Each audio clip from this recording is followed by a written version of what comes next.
We've got another question from Mark Travers. There's been a lot of talk recently about double dipping.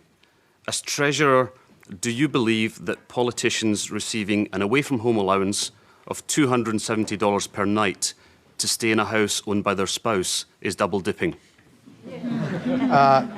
Well, no, because ultimately you have to pay for the rent or you have to pay for the hotel accommodation, whatever the case is. You're living away from home and then the employers pay that. Yeah, I mean, you better clear this one up for us because obviously we went and looked, we heard this question and we went and looked in the Daily Telegraph and have a whole story about you living in a house that your wife owns and I think your father, and you pay...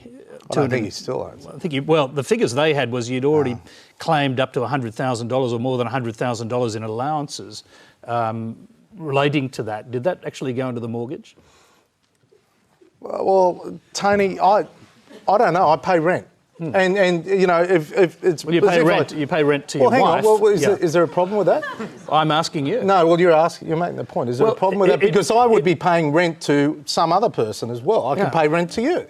Well, I would pay hotel fees or room fees. I suppose the Tony, question, like? the question's raised here is whether people all over the country struggling to buy a home would find it acceptable that politicians get a taxpayer-funded subsidy for buying a house. Well, hang on. It's not a taxpayer-funded subsidy because we actually have to rent. So politicians that go to Canberra, they actually live in their electorates. And if they go to Canberra, they have to pay rent or they go to a hotel room, Tony. I don't know, does the ABC do that when you travel? They do, but the hotel's not owned by my wife. Well... let's go back to the questioner and see what he thinks. He raised it, we looked it up and we found some details. Go back to him. Yeah, I just get the impression that, you know, it's a different rule in Canberra and it looks like the age of entitlement hasn't ended there.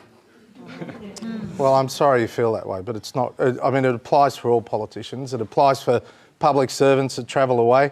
Whoever goes away on business has to pay hotel room fees or rental accommodation, whatever the case.